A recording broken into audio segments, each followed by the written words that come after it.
Subscribe channel Truth.id dan aktifkan lonceng notifikasi untuk mendapatkan informasi seputar live streaming dan video khotbah terbaru. Posisi tombol subscribe berada di kanan atas channel kami dan jangan lupa nyalakan loncengnya.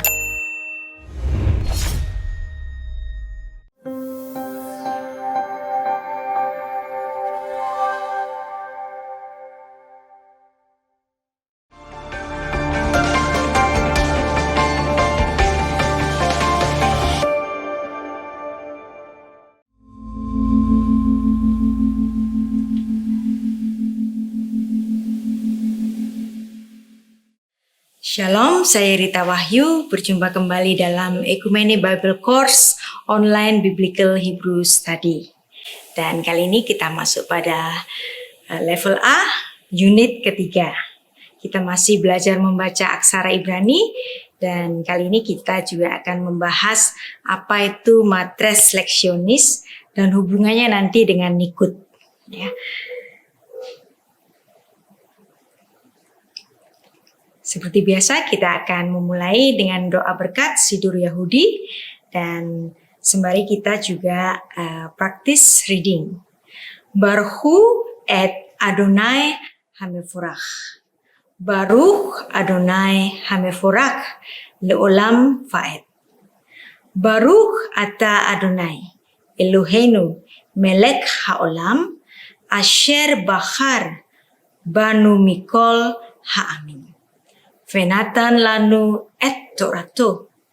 Baruch ata Adonai noten hatorah. Amin. Beshem ha'af ve'aben ve'ruach hakodes ha'elohim echad. Pada unit 1 dan unit 2 kita sudah mematangkan diri untuk memahami aksara Ibrani yang berjumlah 22. Dan kita juga sudah pelajari bersama bahwa dalam aksara Ibrani masing-masing memiliki angka-angka atau nilai-nilai yang disebut dengan gematria, ya, ilmu gematria. Nah, aksara Ibrani ada bermacam-macam, yang paleo dan aksara yang klasik. Dan yang kita pelajari dalam membaca naskah Ibrani Alkitabiah di kelas ini adalah aksara Ibrani klasik, ya, yang seperti ini, ya. Dan di samping kita sudah mengenal 22 aksara Ibrani, kita juga sudah belajar tentang Nikud, ya. Ada kamats, ada patah, ada segol, ada sere, seba, ya. Hirik yod, ya, atau hirik male, holem atau holem yod, ya. Kubut dan surek. Nah, kita ulangi untuk pematangan, ya. Kamats dan patah, dua-duanya lafalnya adalah A, ya. Sehingga kita sudah dapat membaca tasyabah semacam ini. Nah, sama-sama kamats dan patah, ya, diucapkan sama, ya. Tasyabah. Nanti apa perbedaannya? Nanti dalam perjalanan lanjutan kita mempelajari naskah bahasa Ibrani, kita akan tahu bahwa apa fungsi kamats, apa fungsi patah, nanti berhubungan dengan grammar Ibrani, ya. Nikud i, ya, hirik, ya, atau hirik male atau hirik yod, ya. Diucapkan dengan i, ya, sehingga kita dapat membaca digi VBE. Sama juga ketika kita membaca ada hirik male, ya, digi VBE. Nah, di sini yod di sini adalah pembubuhan yang pertama kali, yang dimana ada aksara yang diperlakukan sebagai vokal, penanda vokal. Jadi ada konsonan bahasa Ibrani yang digunakan sebagai penanda vokal, ya, sebelum titik-titik Nikud ini ditemukan. Ya, kita di unit 3 ini akan mempelajari apa itu matres leksionis dan sejarahnya, ya. Nah, kemudian ada Nikud sere, ya, atau sere male. E, ya, keduanya dibaca E. Nah, ada Nikut segol juga, ya. Apa perbedaannya seire dengan segol? Sama dengan perbedaan antara patah dan kamats tadi. Nanti itu dalam perjalanan kita mempelajari naskah Ibrani, kita akan tahu perbedaannya, dan itu sebagai penanda grammar. Ya, ada holem dan ada holem male di sini. Ya, nah ini juga adalah matres leksionis. Nah, matres leksionis yang dimana vav itu diperlakukan sebagai o. Nah, ada juga ini juga matres leksionis, yaitu shurek atau suruh, ya, yang dimana vav itu juga dibubuhkan untuk menandai vokal u, ya, dan ini adalah titik nikut, ya, u, kubuts, ya. Nah, selanjutnya kita akan belajar mengingat kembali bahwa ada nikut yang khusus, yaitu ada seva, ada hataf segol, ada hataf patah, ada hataf kamats, dan ini keempat dari nikut yang khusus ini akan dipelajari tersendiri pada unit-unit setelahnya. Oke, nah apa yang sudah kita pelajari, ya? Kita mulai practice reading dari ayat yang sangat penting, Ulangan 6 ayat 4 yang menjadi kalimat syahadat bagi orang Israel, ya, Shema. Nah, kita akan membacanya step by step, ya. Shema Israel, Adonai Eloheinu, Adonai Echad, ya. Kita akan membacanya secara lebih cepat lagi, ya. Shema Israel, Adonai Eloheinu, Adonai Echad. Nah, ini adalah kalimat syahadat dari orang-orang Israel dan menjadi pijakan kepercayaan monoteisme yang berasal dari Alkitab kita. Nah, Alkitab kita adalah kitab yang pertama bicara mengenai kepercayaan monoteisme Allah yang esa. Ya. Ulangan 6 ayat 4 bahwa itulah pijakan yang dipercayai oleh orang-orang Israel yang menjadi cikal bakal kepercayaan dari kekristenan. Karena Tuhan Yesus, ya, memilih dirinya untuk lahir di antara orang Israel. Ya. Dengarlah hai orang Israel, Tuhan itu Allah kita, Tuhan itu Esa. Ya. Shema Israel, Adonai Elohim, Adonai Echad. Nah, dalam kedatangannya ke bumi, Allah yang inkarnasi, Dia juga bicara tentang keesaan Allah. Ya, Markus 12 ayat 29, Tuhan kita Yesus Kristus, Allah yang inkarnasi, ketika ditanya mengenai hukum yang terutama, ya, Tuhan Yesus bersabda, hukum yang terutama ialah dengarlah hai orang Israel, Tuhan itu Allah kita, Tuhan itu Esa. Ya, Rasul Markus menulis ayat ini dalam bahasa asli Yunani. Tetapi Markus adalah seorang Yahudi, ya. Dia pasti membaca tanah dan ketika dia mengutip, ya, ayat dari Perjanjian Lama itu dia membaca naskah Septuaginta. Nah, Septuaginta adalah terjemahan Perjanjian Lama ke dalam bahasa Yunani, ya. Dan apa yang dikutip dalam Markus 12 ayat 29 adalah berasal dari Shema, ya, hukum Shema, yaitu Ulangan 6 ayat 4. Nah, Anda membaca apa yang saya beri warna merah di sini, Shema Israel, Adonai Eloheinu, Adonai Echad. Bahwa dalam kedatangannya ke bumi, Tuhan Yesus juga menekankan kepercayaan monoteisme, Allah yang esa, ya. Dalam unit kedua yang sudah kita jalani bersama, ya, saya harap vokabulari yang diberikan atau kosakata Ibrani yang diberikan Anda sudah membacanya dan paling tidak sudah masuk ke dalam memori Anda. Sehingga ketika Anda diberi latihan seperti ini, ya, Anda dapat membayangkan dan mengenal kata-kata Ibrani, ya. Eretz, nah Eretz itu bumi, ya. Yad itu tangan, Yelet adalah anak laki-laki kecil, ya. Melek, ya. Melek itu adalah raja. Etz adalah pohon, ya. Nah, ini adalah latihan, ya, latihan sederhana sekali. Yang penting Anda sudah dapat mengidentifikasi dan memaknakan kata-kata dalam bahasa Ibrani secara sederhana, ya. Latihan kedua. Nah, di sini ada kata ben. Ben itu adalah putra laki-laki. Af adalah bapak atau ayah. Shem itu nama. Kara itu dia memanggil, verba. Ini adalah kata kerja. Adam itu manusia, ya. Sehingga Anda dapat mengidentifikasikannya seperti ini.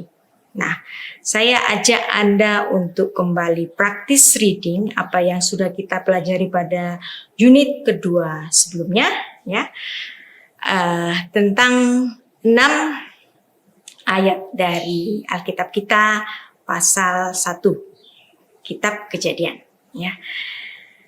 Kita mulai. Bereshit bara Elohim et hashamayim ve'et haaretz.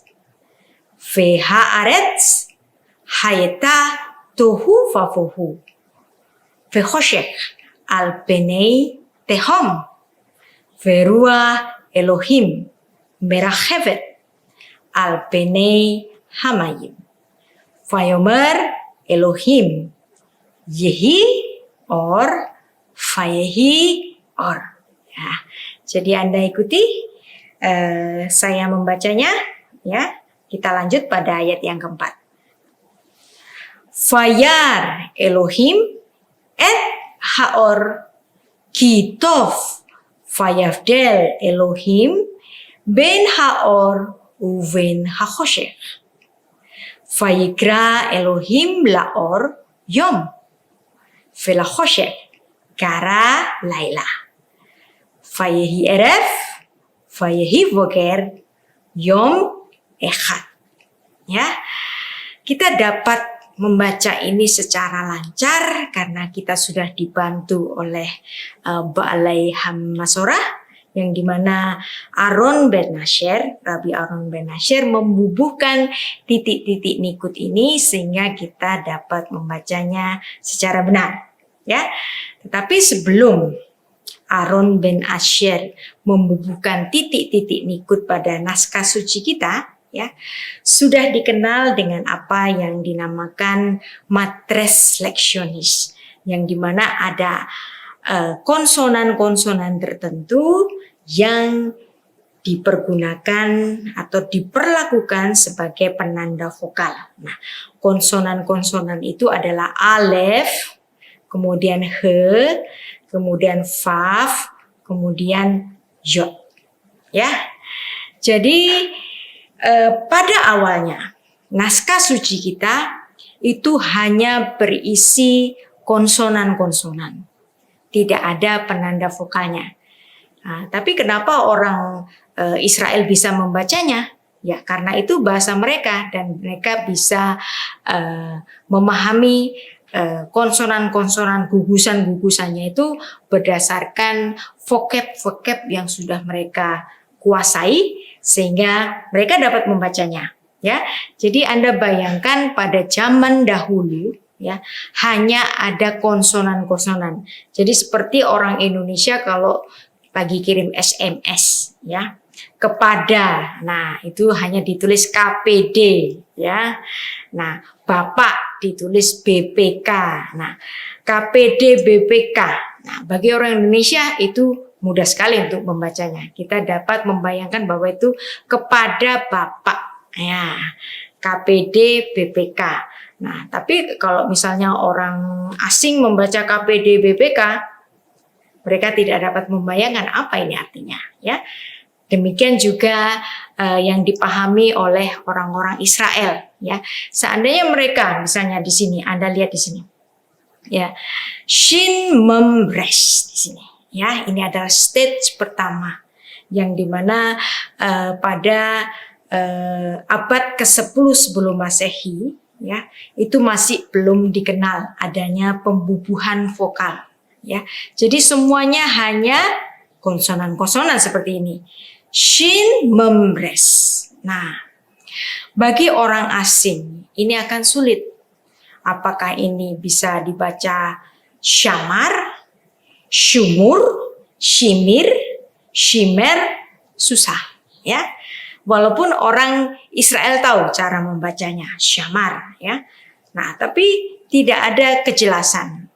Ini shimer, sumur, samur, atau yang lainnya. Nah, ya. Jadi inilah yang terjadi pada abad 10 sebelum Masehi, ya, bahwa aksara-aksara suci hanya disalin dengan konsonan-konsonan saja. Misalnya di sini Anda lihat ada dalet bet resh. Dalet bes resh. Nah, Anda akan kesulitan, apalagi jika kita ini bukan orang Israel, ya, bukan pengguna bahasa itu. Nah, Anda akan bingung. Dalet bet resh ini bisa dibaca diberu, dober, daber, dabar, deber, diber, dubar. Wow, sulit, ya. Maka kemudian diperkenalkan satu sistem vokalisi yang pertama, ya, yang dimana ada aksara Ibrani yang dibubuhkan dan diperlakukan sebagai penanda vokal, ya. Dan itu adalah matres leksionis. Ya. Jadi Anda sudah tahu apa itu matres leksionis? Ya, sejarahnya adalah dari sini. Ya. Sekarang stage kedua, ketika orang Israel sudah mulai membubuhkan matres leksionis sebagai penanda vokal yang pertama. Dan ini terjadi sebelum ditemukannya nikut oleh Aaron Ben Asher, ya. Stage kedua, ya, abad ke-9 sampai ke-6 sebelum Masehi. Nah, mereka membubuhkan faf pada akhiran kata. Nah, ini sudah agak bisa dibaca. Nah, kalau ada gugusan semacam ini, maka saya mulai bisa membacanya dengan samru, ya. Tetapi bagi orang yang tidak pernah membaca aksara Ibrani atau bahkan tidak mengerti kata-kata Ibrani, ini masih sulit. Tetapi bagi orang Israel sendiri mudah, gampang saja. Seperti kita memahami KBD BPK, ya, kepada Bapak. Nah, misalnya seperti itu. Nah, ya. Nah, kemudian kita akan memahami matres leksionis yang pertama, di mana yod itu digunakan untuk menjadi penanda bunyi i, ya, faf untuk menjadi penanda bunyi u. Nah, he itu menjadi penanda bunyi ah, dan o, ya. Nah, sekarang matres leksionis yang kedua, yang dimana yod, ya, itu juga bisa menjadi penanda bunyi e. Nah, faf itu bisa menjadi penanda bunyi bagi o dan u. Jadi sedikit lebih mudah. Dari stage yang kedua ini, kita coba membaca aksara-aksara dalam bahasa Ibrani di sini, ya. Mem, lamet, kaf, he, ya. Kita dapat membacanya dengan malkah, artinya adalah ratu. Nah, kemudian ada shin, lamet, mem, he, ya. Jadi kita dapat membacanya dengan shelomo. Jadi he yang kedua ini dibaca menjadi o. He yang pertama tadi dibaca menjadi ah. Nah, ya. Sekarang di sini kita melihat ada aksara yod. bet, nun, he. Ya, ini he yang ini kita dapat memperlakukannya sebagai penanda vokal Jadi Yavne seperti itu. Nah, tapi bagi orang asing yang bukan pengguna bahasa Ibrani, tentu ini masih sulit, ya. Jadi matres leksionis ini cukup membantu bagi orang-orang pada zaman kuno, zaman dahulu sampai abad ke-6 sebelum Masehi, ya, di mana ada gugusan aksara ini kita mulai dapat membacanya Malka, Shelomo, Yavne seperti itu, ya. Nah, baik. Nah, sekarang bagaimana dengan gugusan aksara seperti ini? Ya, saya sudah mulai dapat memperkirakan membacanya. Saya membacanya dengan Shamru, yang dimana Vav ini adalah pembubuhan, dia adalah matres leksionis yang menjadi penanda vokal U, Shamru. Nah, sekarang di sini bagaimana saya membaca ini? Ya, saya sudah mulai dapat membayangkannya bahwa ini bacanya adalah Malki, yang dimana yod ini adalah matres leksionis untuk penanda bunyi i, Malki, ya, Shamru, Malki. Nah, ya, jadi inilah ya pada stage yang kedua pembubuhan matres leksionis. Nah, sekarang kita akan masuk pada stage yang ketiga, ya, yang dimana ada matres leksionis yang dibubuhkan di tengah-tengah kata. Nah, kalau yang stage kedua tadi, ya, itu matres leksionis dibubuhkan pada akhiran kata. Nah, sekarang ada matres leksionis yang dibubuhkan pada tengah-tengah kata. Nah, ini mulai dikenal pada sekitar tahun 586 sebelum Masehi, ya, ketika orang Israel dibuang ke Babel, dan setelah pembuangan ini, ya, pembubuhan matres leksionis di tengah-tengah kata sudah mulai dikenal, dan ini ada dalam salinan-salinan dari naskah yang disalin oleh Ezra, ya, setelah pembuangan Nabi Ezra. Ya, Anda lihat di sini, ya, di sini ada shin, vav di sini adalah pembubuhan matres leksionis. Kemudian ada mem, kemudian ada resh. Nah, saya sudah mulai dapat membayangkan bahwa gugusan aksara-aksara ini dengan bantuan matres leksionis yang dibubuhkan di situ, ya, saya dapat membacanya dengan shomer. Nah, seperti itu. Nah, kemudian barulah ya pada stage yang keempat, yaitu pada zamannya para Baalei Hamasora, ya, pada zamannya Rabbi Aaron ben Asher, ya, dia menciptakan satu sistem pembubuhan vokal untuk membaca naskah-naskah bahasa Ibrani, ya, dengan titik-titik nikut seperti ini. Nah, titik-titik nikut seperti ini mulai diperkenalkan oleh orang-orang Masoret, ya, pada sekitar abad ke-7, ya, hingga ke-9 Masehi. Jadi ini adalah hasil-hasil naskah yang berasal dari sekitar abad ke-9 Masehi, yang dimana orang yang dikenal untuk membubuhkan matres leksionis itu adalah Rabbi Aaron ben Asher. Nah, oleh karenanya, ya, saya dapat membacanya ini dengan tepat, ya, syamar, ya, syamar, dan ini adalah kata kerja. Nah, itu hebatnya dari apa yang dibubuhkan oleh Rabbi Aaron ben Asher di sini, ya. Dengan dibubuhkannya ada kamats, ada patah di sini, ya. Kamats dan patah di sini. Saya tahu bahwa ini adalah kata kerja, verba, bukan nominal. Bagaimana saya tahu? Karena di sini ada kamats, di sini ada patah. 100% kata kerja untuk orang ketiga tunggal laki-laki. Ya. Jadi inilah pentingnya titik-titik nikut yang tidak melulu hanya sebagai penanda vokal, tetapi dia juga sebagai penanda grammar. Nah, ketika Anda menemukan di sini ada kamats, di sini ada patah, ya, maka itu adalah verba.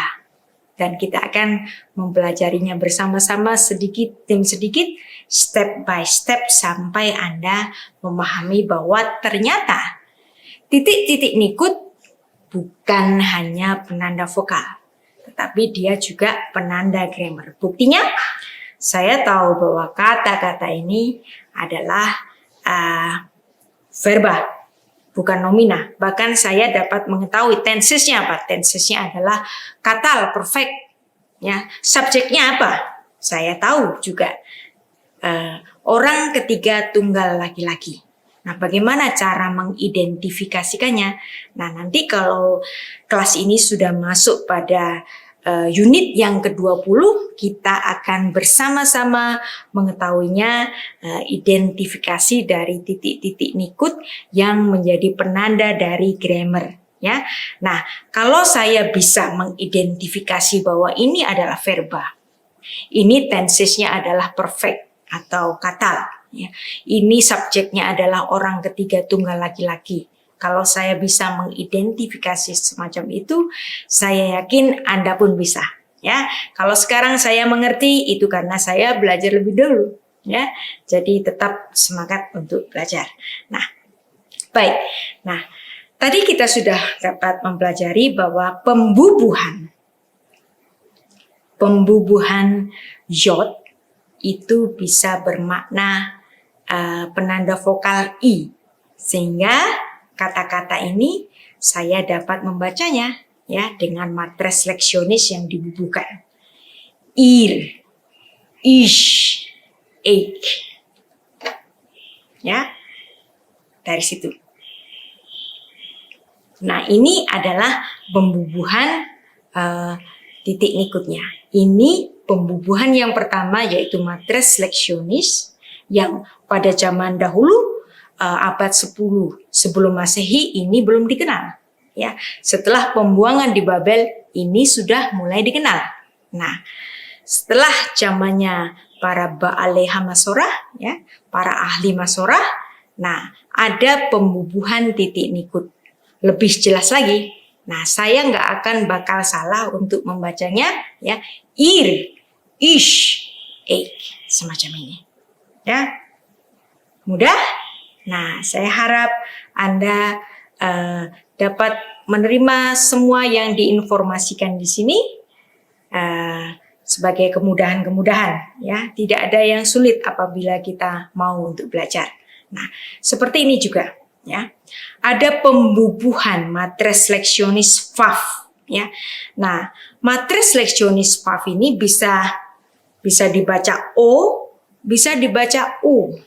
Nah, bagaimana orang Israel tahu? Ya, karena itu memang bahasa mereka. Mereka mudah untuk mengidentifikasikannya. Tetapi bagaimana dengan orang asing? Ya, pembubuhan matres leksionis ini masih menyulitkan. Nah, itu akan menjadi lebih mudah ya ketika pada abad 9 Masehi ya para ahli Masorah membubuhkan ya ada titik nikut di sini.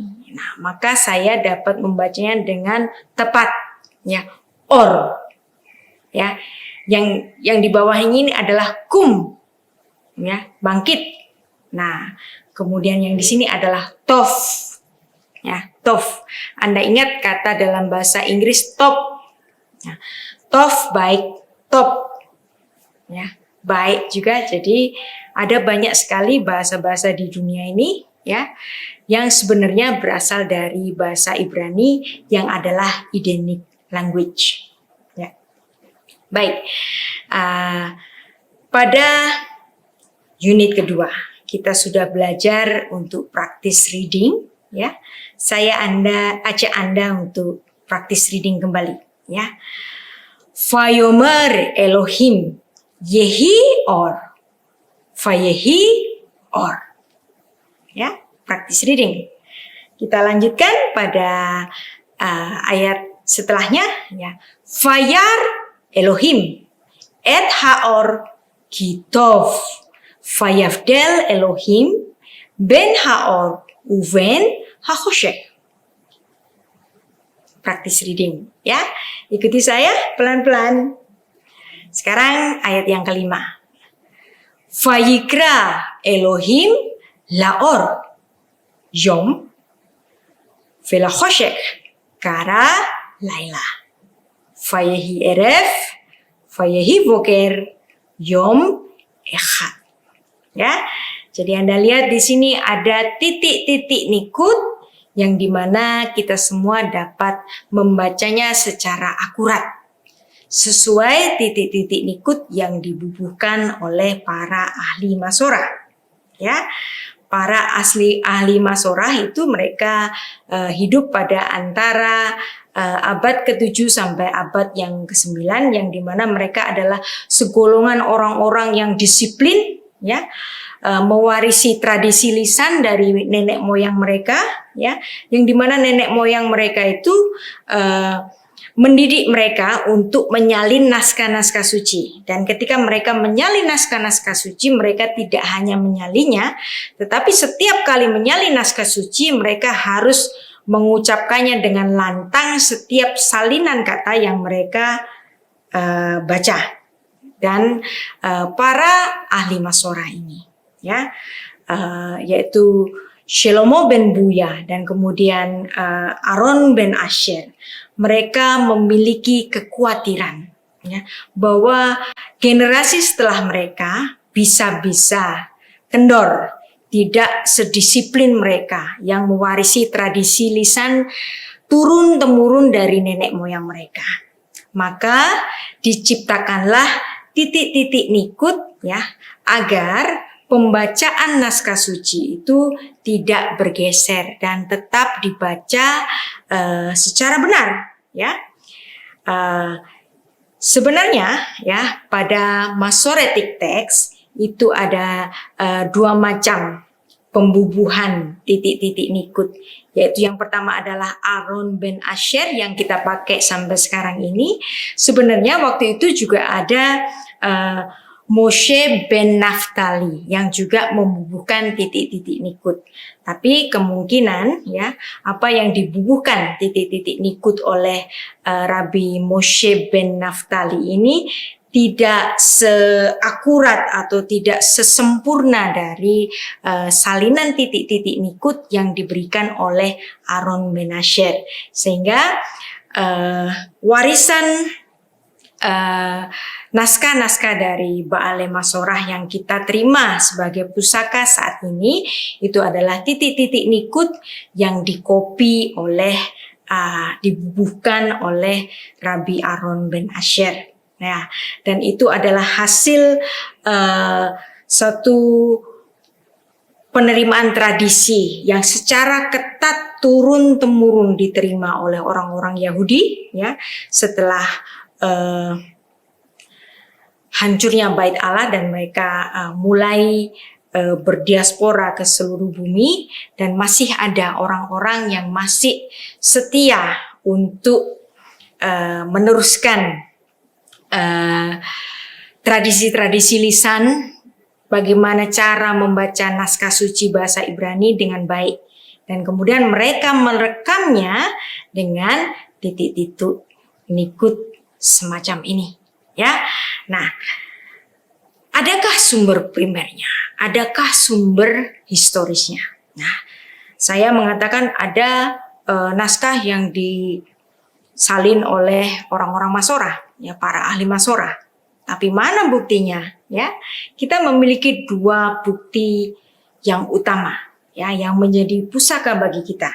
Yang pertama adalah satu salinan dari para Baalei Hamasorah ini yang disimpan pada The Israel Museum di Yerusalem ya. Nah, apa yang disimpan di Israel Museum itu adalah di Aleppo Codex. Jadi kodeks yang ditemukan di Aleppo. Nah, penampakannya seperti ini. Dan ini dapat Anda baca dan dapat Anda temukan di internet sekarang. Jadi kita harus berterima kasih banyak dengan adanya teknologi yang luar biasa ini, bahwa naskah yang dahulu hampir tidak mungkin kita baca, ya, karena naskah ini sangat langka sekali, ya. Tapi sekarang kita semua dapat membacanya melalui apa? Melalui online, melalui internet, ya. Dan pusaka kita yang kedua adalah di Leningrad Codex, dan ini adalah suatu bukti yang kedua bahwa naskah Alkitab kita tidak pernah diubah, ya. Ada dua naskah yang saling menguatkan, yang isinya sama, ya. Yang satu disimpan di Museum Israel, yang satu disimpan di Museum Nasional di Rusia, Leningrad Codex, ya. Anda tahu Lenin adalah pemimpin komunisme, ya. Tidak ada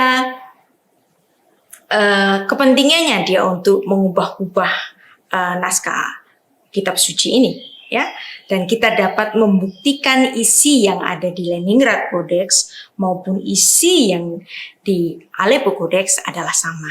Nah, apa yang disimpan di Leningrad Codex di Museum Nasional di Rusia itu adalah satu peninggalan yang luar biasa dari seorang Yahudi. Dia adalah bernama Abraham Firkovich, ya. Dia seorang Karaite, ya. Dan apa yang disimpannya itu, apa yang dipunyainya itu kemudian disimpan di museum di Rusia, dan ini menjadi satu bukti yang penting, dan ini menjadi bukti yang luar biasa. Nah, ada dua bukti, ya, dua alat bukti yang cukup untuk membenarkan bahwa Alkitab kita adalah Alkitab yang sama dari dahulu, sekarang, dan nanti tidak akan diubah. Karena demikianlah Tuhan kita memelihara firman-firman-Nya sehingga bisa kita pelajari sekarang ini, ya. Jadi Anda lihat di sini bahwa ada pembubuhan titik-titik nikut supaya kita dapat membaca secara akurat, ya, naskah-naskah kuno, naskah-naskah bahasa Ibrani kuno Alkitabiah. Nah, sekarang kita coba mentransliterasikannya, ya. Di sini kita dapat membaca Avar, ya. Nah, ada Ayin, Fe, ya, dan Resh. Kemudian ada pembubuhan nikut kamats-kamats. Nah, kata yang kedua, kita dapat juga membacanya dengan sya'ar. Nah, kata yang ketiga, kita dapat membacanya dengan basar, ya.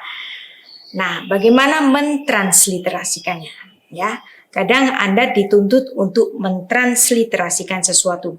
Tetapi kalau Anda sudah mempelajari naskah bahasa Ibrani, Anda nggak perlu, ya, transliterasi. Karena transliterasi itu hanya untuk memberikan kemudahan bagi orang-orang yang belum dapat membaca naskah Ibrani, ya. Nah, di sini Avar, sya'ar, dan basar, ya. Contoh yang lainnya, ya. Halak, bana, amar, ra, gan, ya. Bagaimana cara mentransliterasikannya? Halak, bana, amar, ra, dan gan, ya. Baik, kita akan practice reading, meneruskan practice reading lagi dengan ayat selanjutnya, yaitu pada Kejadian 1 ayat 6, ya. Vayomer Elohim Yehi Rakia Betok Hamayim Fihi Mafdil Ben Mayim Lamayim, ya. Oke, kita baca pelan-pelan, Anda ikutin saya, ya. Vayomer Elohim Yehi Rakia Betok Hamayim Fihi Mafdil Ben Mayim Lamaim. Berfirmanlah Allah, jadilah cakrawala, rakia, ya, di tengah segala air untuk memisahkan air dari air. Kita lanjutkan ayat yang ke-7, ya. Faya'as Elohim et harakia. Faya'as Elohim et harakia. Fayafdel ben hamaim asher mitachat larakia uven hamaim asher me'al larakia fayehi ken. Maka Allah menjadikan cakrawala dan ia memisahkan air yang ada di bawah cakrawala itu dari air yang ada di atasnya. Dan jadilah demikian. Nah, lihat. Dan jadilah demikian. Dengan firman-Nya Allah menjadikan segala sesuatu. Ya. Jadilah demikian. Fayehi ken. Ya. Nah, kita lanjutkan pada ayat yang ke-8. Ya. Fayikra Elohim larakia shamaim. Fayehi eref. Fayehi voker. Yom sheni. Ya, kita ulang lagi. Fayikra Elohim larakia shamaim. Fayehi eref. Fayehi voker. Yom sheni. Nah, saya selalu mengajarkan satu ilmu yang namanya ilmu membaca secara harfiah atau peshat reading. Dan sekarang setelah kita sudah dapat membacanya, kita akan coba memahami step by step dari apa yang sudah kita baca tadi. Ya, kita mulai dari Kejadian pasal 1 ayat yang ke-6, ya. Nah, bagaimana membaca ayat secara peshat? Fayomer, dan dia berkata. Siapa yang berkata? Elohim, ya, Allah. Fayehi, ya. Jadilah ada, fayehi, ya. Atau yehi, ya. Yehi, jadilah ada, ya. Rakia. Rakia itu adalah cakrawala atau bentangan. Betok, di tengah-tengah. Hamaim, air itu. Fihi, ya, dan hendaknya ada, ya. Mafdil, mafdil menyebabkan untuk memisahkan, ya. Ben mayim lamaim, di antara air kepada air. Nah, demikian cara membaca Alkitab secara peshat sehingga kita memahami setiap kata yang kita baca dan setiap kata yang ada di Alkitab kita bahasa asli itu tidak ada yang waste. Semua memiliki arti dan semua menjadi bagian-bagian suci. Itulah sebabnya ketika orang Ibrani atau orang Israel menyalin naskah suci, mereka sekaligus menghitung huruf-huruf yang disalinnya. Tidak boleh lebih, tidak boleh kurang. Dan mereka ketika setelah selesai membacanya atau menyalinya, mereka harus membacanya dengan suara yang lantang untuk memberi kepastian bahwa apa yang mereka salin itu adalah satu salinan yang benar. Ya. Nah, kita teruskan pada ayat yang ke-7 pembacaan secara peshat. Ya. Faya'as Elohim. Ya. Faya'as, dan dia membuat atau dia menjadikan. Nah, siapa yang membuat? Elohim. Ya. Et harakia, pada cakrawala itu. Ya. Fayafdel, ya, dan dia memisahkan. Ben hamayim, di antara air asher yang, ya, mitachat, ya, di bawah larakia cakrawala itu, ya. Uven hamayim, dan di antara air itu, ya. Asher me'al, ya. Yang dari atas. Dari atas apa? Larakia, ya. Cakrawala itu, ya. Fayehi ken, ya. Jadilah demikian. Jadi dengan mengucapkan firman, jadilah demikian. Semuanya jadi. Jadi inilah logos yang dipahami dalam Alkitab kita. Logos itu bukan hanya sekedar pemikiran, ya, ide, tidak. Logosnya Tuhan adalah logos yang dapat menciptakan sesuatu, ya, bukan hanya ide. Logos dalam pemikiran orang-orang Yunani adalah ide, tetapi tidak menciptakan sesuatu. Nah, logos dari Tuhan dapat menciptakan sesuatu. Ketika Tuhan berfirman, "Vayehiken," jadilah demikian. Maka ada cakrawala, ada bentangan dari mayim la mayim, ya. Jadi disinilah perbedaan dari firman atau logos dalam pandangan filosofi Yunani dengan logos yang ada di Alkitab kita.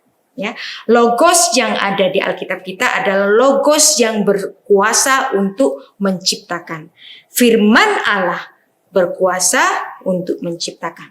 Jadi bukan terbatas pada ide seperti yang ada dalam filosofi Yunani yang diajarkan oleh Plato dan filsuf-filsuf Yunani lain-lainnya. Ya, kita baca kembali Kejadian 1 ayat 8. Ya. Membaca ayat secara passion.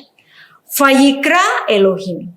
Dan dia memanggil atau dan dia menamai. Siapa yang memanggil? Elohim. Ya. Larakia pada cakrawala itu.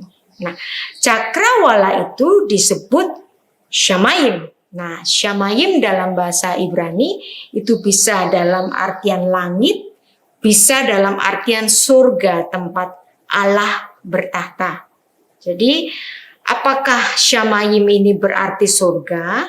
Kapan Shamayim ini berarti sebagai langit? Nah, itu tergantung konteks ayat nanti yang menjadi makna dari ayat itu. Jadi, kontekstual sekali bagaimana menerjemahkan Shamayim ini. Ya, itulah sebabnya Shamayim yang ini, karena Shamayim ini merujuk kepada cakrawala, yang dimana tempat ada burung-burung di udara, mereka berterbangan, ya. Nah, itu adalah langit, bukan tempat tahta Allah bertata. Jadi di sini Anda lihat di sini bahwa terjemahan bahasa Indonesia yang menerjemahkan Shamayim dengan langit, ya, itu lebih tepat daripada yang diterjemahkan oleh King James di sini yang menerjemahkan Shamayim dengan heaven. Karena heaven, ya, itu akan menjadi ambiguitas. Ini heaven langit atau heaven tempat Allah bertahta, ya. Secara kontekstual, Kejadian 1 ayat 8 tentunya ini adalah langit, tempat burung-burung itu berterbangan, ya. Jadi terjemahan LAI yang biasanya oleh orang-orang Indonesia itu banyak disalah-salahkan. Dalam hal ini Anda lihat bahwa terjemahan LAI jauh lebih benar, ya. Bahwa LAI tidak diterjemahkan berdasarkan bahasa Inggris, tetapi LAI menerjemahkan naskah itu berdasarkan dari bahasa asli Alkitab dan mereka sangat paham tentang bahasa asli Alkitab. Ya. Di sini kita dapat membuktikan dan dapat membandingkan di mana terjemahan yang terbaik untuk ayat ini. Tentu saja King James adalah salah satu terjemahan yang terbaik, ya. Tetapi dia tidak dapat dikatakan sebagai yang sempurna. Bagaimanapun King James itu kelasnya adalah kelas terjemahan. Apabila kita ingin memahami naskah lebih dalam, kita harus membaca naskah itu dengan bahasa aslinya. Nah, demikianlah unit 3 dan kita sudah pelajari bersama tentang Nikut maupun matres leksionis dan sejarah pembubuhan vokalisi dalam sastra bahasa Ibrani. Ya, di unit 3 juga diberikan vocabulary dan kosakata. Saya harap Anda membacanya ini semua dan Anda menghafalkannya. Baik, selamat belajar. Shalom.